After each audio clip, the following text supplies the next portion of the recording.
তুমি এই চিন্তা থেকে মুক্ত থাকতে পারবে না। প্রেম সে বলো রাধে রাধে। এই চিন্তা সবসময় মানুষকে কিন্তু শেষ করে দিচ্ছে। গৃহাসক্ত জীব গৃহের মধ্যে থেকে ভগবত ভজন করতে পারে না। তার জন্যই মহাপুরুষগণ গৃহত্যাগ করে বনগমন করে ভগবত ভজন করিয়াছেন।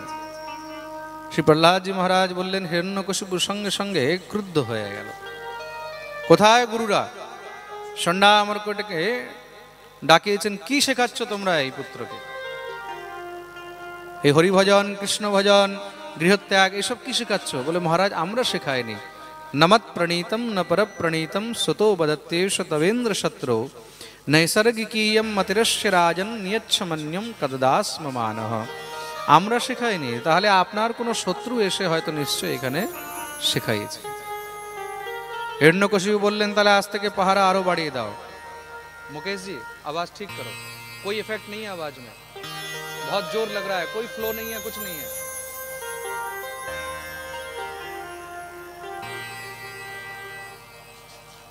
হিরণ্যকশিপু বললেন, আজ থেকে আরো পাহারা বাড়িয়ে দাও বিদ্যালয়ের মধ্যে, বাইরের কোনো মানুষ যেন ভিতরে ঢুকতেই না পারে।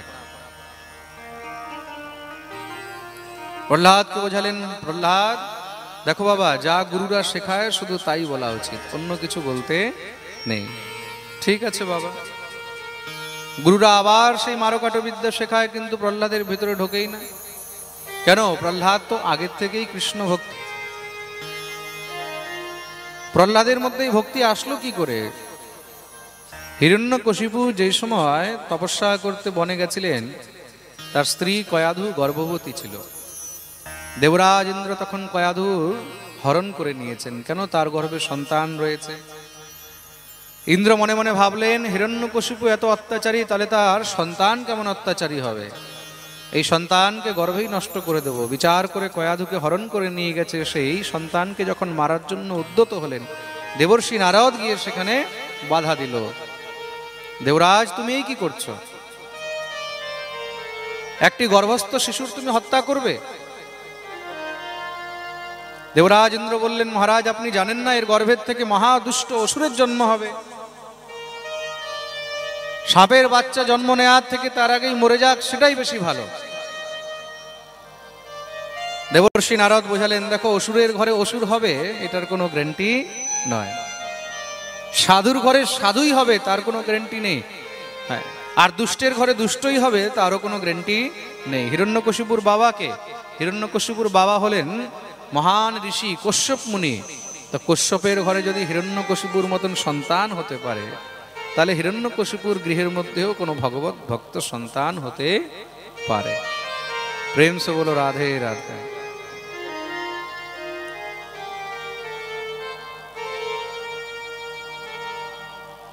খুব মন দিয়ে শুনবে।